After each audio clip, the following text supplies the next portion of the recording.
పగలు నడి రోడ్డు మీద వాహనాల్ని తనిఖీ చేస్తున్న ఒక డిటిఓని దూసుకొచ్చిన బొగ్గు లారీ గుద్ది చంపేసింది. ప్రభుత్వాధికారి భూపాలపల్లి జిల్లాలో ఒక ప్రభుత్వాధికారి మృతి చెందడం హాట్ టాపిక్ గా మారింది. ఇది ప్రమాదవశాత్తు జరిగిందా లేకపోతే ఇంకేమైనా కారణాలు ఉన్నాయా అన్న కోణంలో పోలీసుల దర్యాప్తు అయితే మొదలైంది. జయశంకర్ భూపాలపల్లి జిల్లా చెల్పూర్లో జరిగింది దారుణ ఘటన. వాహనాలు తనిఖీ చేస్తున్న డిటిఓ వెంకన్న పైకి దూసుకొచ్చింది ఒక బొగ్గు లారీ. నడుము పైనుంచి లారీ వెళ్లడంతో స్పాట్ లోనే డిటిఓ చనిపోయారు. జిల్లా ట్రాన్స్పోర్ట్ ఆఫీస్ ముందే ఈ యాక్సిడెంట్ జరిగింది. సరిగ్గా 25 రోజుల క్రితమే బదిలీపై భూపాలపల్లికి వచ్చారు డిటిఓ వెంకన్న మృతి పట్ల తీవ్ర దిగ్భ్రాంతిని వ్యక్తం చేశారు.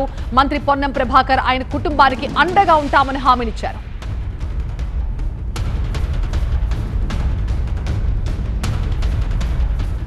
ముందుగా వరికోత మెషిన్ ని చెక్ చేశారు డిటిఓ వెంకన్న. సరైన పత్రాలు లేకపోవడంతో దాన్ని సీజ్ చేసి ట్రాన్స్పోర్ట్ ఆఫీస్ తీసుకెళ్తున్న క్రమంలో వేగంగా వచ్చిన లారీ డిటిఓ వెంకన్నని ఢీకొట్టిందని ఆయన కార్ డ్రైవర్ చెప్తున్నారు. మోరంచపల్లిలో కేసు రాశాడు ఆర్టీఓ సారు. అది ఆర్టీ ఆఫీస్ పెట్టే టైంలో అది ఆఫీస్ లోపల గేటు ఓపెన్ ఉండడం వల్ల అలా సార్ కింద ఆ క్రమంలో నిలబడ్డాడు. హార్వెస్ట్ లోపల టైంలో భూపాలపల్లి నుంచి లారీ వస్తుంది. అది సడన్గా హార్వెస్ట్ తాకిచ్చి సార్ కూడా తాగడం వల్ల కింద పడి టైర్ల కింద వెళ్ళిపోయాడు. టైర్ల కింద తొక్కించడం జరిగింది. అది ఆపమని చెప్తున్నాం, హార్వెస్ట్కి ఆపమని చెప్తున్నాం, లారీకి ఆపుతామని చెప్తుండగా అదే క్రమంలో లారీ కిందికి ఎక్కి లారీ కింద పడడం వల్ల సారు స్పాట్గా టైర్లు ఎక్కడం జరిగింది. యాక్సిడెంట్ చేసిన లారీ డ్రైవర్ ని కూడా ప్రశ్నిస్తున్నారు పోలీసులు. డ్రంక్ అండ్ డ్రైవ్ టెస్ట్ చేశారు. ఆ డ్రైవర్ మద్యం తాగి లేడని నిర్ధారించుకున్నారు. చెకింగ్స్ తప్పించుకునేందుకే అతి వేగంగా లారీని పోనిచాడా? అడ్డుకోబోయిన డిటిఓ పైకి లారీ అందుకే దూసుకెళ్లిద్దా? బొగ్గు మాఫియా అరాచకాల కోణంలో కూడా పోలీసుల దర్యాప్తు జరుగుతోంది. భూపాలపల్లి జిల్లాలో ఇసుక బొగ్గు మాఫియాపై అనేక ఆరోపణలున్నాయి. అతి వేగం, ఓవర్లోడింగ్ పై తరచుగా కేసులు కూడా బుక్కుతున్నాయి. ఇవాల్టి ప్రమాదంలో డిటిఓ మరణాన్ని చాలా సీరియస్ గా తీసుకున్నారు పోలీసులు. ఒక కోల్ లారీ అది మన జెన్కోకి కోల్ని తీసుకొని వస్తుంది తాడిచెర్ల దగ్గర నుంచి. సో ఆ లారీ ఏంటి అంటే ఆ డ్రైవర్ స్పీడ్ కంట్రోల్ కాక ప్రజెంట్ అనుకుంటుంది ఏంటంటే maybe mechanical failure or break failure అయి ఉండొచ్చు అనుకుంటున్నాము. అది మోటార్ వెహికల్ ఇన్స్పెక్షన్ రిపోర్ట్ ఇచ్చిన తర్వాత అది కన్ఫర్మ్ అవుతుంది. బట్ సో ఫార్ మేము అనుకుంటుంది maybe mechanical failure, speed control కాక ఆర్ లేకపోతే బ్రేక్ ఫెయిల్యూర్ అయ్యి అతను మన డిటిఓ గారిని హిట్ ఇవ్వడం జరిగింది. సో దీనివల్ల డిటిఓ గారి ఏదైతే అబ్డామినల్ పార్ట్ ఉంటుందో అబ్డామినల్ పార్ట్ నుంచి లారీ యొక్క టైర్స్ అనేది వెళ్ళడం జరిగింది. అక్కడే మన డిటిఓ గారు స్పాట్లో చనిపోవడం జరిగింది. సో దీనికి సంబంధించి క్రైమ్ వెహికల్ కూడా మన కస్టడీలోనే ఉంది ప్రజెంట్. అది మనం పోలీస్ స్టేషన్లో పెట్టుకోవడం జరిగింది. అండ్ చనిపోయిన డిటిఓ గారి ఫ్యామిలీ మెంబర్స్ కూడా ఇన్ఫామ్ చేయడం జరిగింది.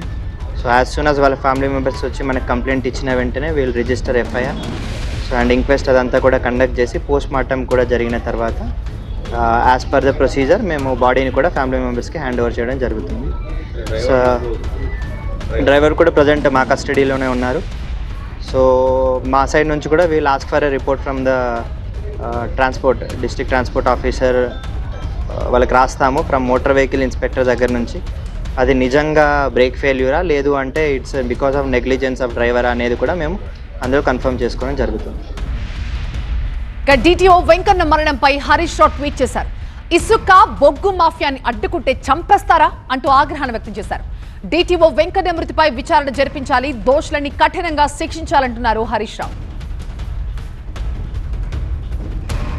మా ప్రతినిధి పెద్దేష్ ప్రస్తుతం మనకి లైవ్ లో జాయిన్ అవుతున్నారు మరింత సమాచారంతో. పెద్దేష్, ఈ మరణం వెనుక రకరకాల ఆరోపణలు వినిపిస్తున్నారు. ఒక పక్క బొగ్గు మాఫియా అని హరీష్ రావు అంటున్నారు, ఇంకొక వైపు ఇది టెక్నికల్ ప్రాబ్లం కూడా అయి ఉండొచ్చు, ఒకవేళ బ్రేక్ ఫెయిల్యూర్ కూడా జరిగి ఉండొచ్చు అని పోలీసులు కూడా అంటున్నారు. అన్ని కోణాల్లో విచారణ జరుగుతోంది అంటున్నారు.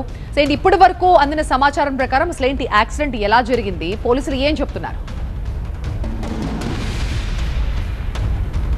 ఎస్, ఈ ప్రమాదానికి కారణాలు ఏంటనేది పోలీసుల విచారణలో పూర్తి స్థాయిలో వెల్లడి కానున్నాయి. కానీ అత్యంత విషాదకరమైనటువంటి సంఘటన, ఉదయాన్నే విధులు నిర్వహించడం కోసం రోడ్డెక్కినటువంటి డిటిఓ ఈయన రీసెంట్గా ఆయన జగిత్యాల నుంచి ప్రమోషన్ పైన భూపాలపల్లి డిటిఓగా బాధ్యతలు చేపట్టారు. గత నెల 27వ తేదీన బదిలీ పైన భూపాలపల్లి జిల్లా రవాణా శాఖ అధికారి బాధ్యతలు చేపట్టిన తర్వాత ఆయన సమర్థవంతంగా విధులు నిర్వహిస్తున్నారు. అయితే మనం ఇప్పుడు డిటిఓ ప్రమాదంతో ఇప్పుడు ఈ మార్గంలో జరుగుతున్న ప్రమాదాలు అనేది వెలుగులోకి వచ్చాయి. సో ఈ మార్గంలో నిత్యం కొన్ని వేల ఇసుక లారీలు, ఇంకొక వైపు బొగ్గు లారీలు వెళ్తుంటాయి. ఈ మార్గంలో ప్రమాదాలు నిత్యకృతమవుతున్నాయి. పదుల సంఖ్యలో జనాలు చనిపోతున్నారు. ఎంతోమంది కాళ్ళు చేతులు విరిగిపోయి విగత జీవులుగా మారిపోతున్నారు. ఈ క్రమంలోనే DTO వెంకన్న చాలా బాధ్యతాయుతంగా ఆయన విధులు నిర్వహిస్తున్నారు.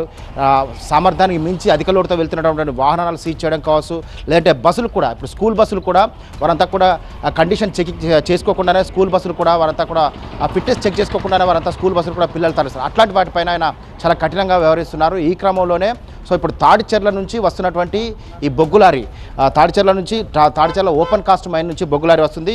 ఈ బొగ్గులారీ నెంబర్ TS22T2687 నెంబర్ గల లారీ ఇది తాడిచెర్ల నుంచి జెన్కోకు బొగ్గు తరలిస్తున్నారు. ఈ క్రమంలోనే చెల్పూర్ వద్ద ఈ దారుణ ఘటన చోటు చేసుకుంది.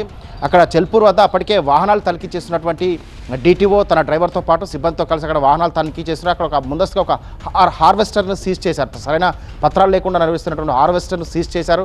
సీజ్ చేసినటువంటి హార్వెస్టర్ను RTO కార్యాలయానికి తరలించే క్రమంలోనే ఈ ప్రమాదం చోటు చేసుకుంది. అయితే ఈ రవాణా శాఖ అధికారులు ఇటువంటి నిబంధనల విరుద్ధంగా నిర్వహిస్తున్నటువంటి లారీలు కావచ్చు, అధిక లోటుతో వెళ్తున్నటువంటి లారీలు కావచ్చు, ఇక్కడ చూస్తున్నాం మనం ఇటువంటి లారీలు కూడా రెగ్యులర్గా తనిఖీలో భాగంగా ఈ విధంగా తనిఖీలు చేసి వాటిని సీజ్ చేస్తున్నారు. ఇక్కడ కనిపిస్తున్నటువంటి వాహనాలను కూడా అక్రమంగా మట్టి తరలిస్తున్నటువంటి టిప్పర్స్, ఇటువంటి వాహనాలను, ఇటువంటి టిప్పర్స్ని కావచ్చు, లారీలను కావచ్చు, రవాణా శాఖ అధికారులు ఈ మధ్య మెరుపుదాడులు చేసి వాటిని సీజ్ చేసి రవాణా శాఖ కార్యాలయాలకు తరలిస్తున్నారు. తరలిస్తున్న క్రమంలోనే ఇటువంటి దారుణమైనటువంటి ఘటన చోటు చేసుకోవడం చాలా బాధాకరం. సో రవాణా శాఖ అధికారులంతా అక్కడికి పెద్ద సంఖ్యలో ఇప్పుడు భూపాలపల్లికి చేరుకున్నారు. భూపాలపల్లి జిల్లా ఆసుపత్రి మార్చురీకి ఇప్పుడు DTO వెంకన్న డెడ్ బాడీని తరలించారు. డెడ్ బాడీని కొద్దిసేపటి క్రితం భూపాలపల్లి జిల్లా SP కూడా సందర్శించారు. ఈ ప్రమాదానికి కారణాలపైన కూడా జిల్లా SP అంటే పూర్తి స్థాయిలో ఒక ప్రత్యేక టీంని ఏర్పాటు చేశారు. సో ఇది ప్రమాదవశాత్తు జరిగిన సంఘటన, లేకపోతే ఇందులో ఇంకా ఏమైనా కుట్రకోణం ఉందా అనే దానిపైన కూడా జిల్లా SP ప్రత్యేక బృందాన్ని ఏర్పాటు చేసి వాళ్ళంతా కూడా తేల్చనున్నారు. ఇప్పటికే DTO వెంకన్న కుటుంబ సభ్యులు, ఈయన స్వగ్రామం మరిపేడ బంగ్లా, అక్కడ నుంచి రీసెంట్గా జగిత్యాల నుంచి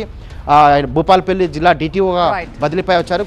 దీనికన్నా ముందు ఈయన జగిత్యాలలో MVIగా పనిచేశారు. సో ఈ ఘటన నేపథ్యంలో రవాణా శాఖ సిబ్బంది అంతా కూడా ఒక్కసారిగా ఉలిక్కి పడినటువంటి సంఘటన ఉంది. సో మొత్తం కూడా రవాణా శాఖ సిబ్బంది అంతా కూడా భూపాలపల్లికి చేరుకుంటారు. సో దీంతో మిగతా రవాణా శాఖ కార్యాలయాన్ని కూడా ఈ విధంగా వెలవెలబోయి కనిపిస్తున్నాయి. రైట్ ప్రతీష్.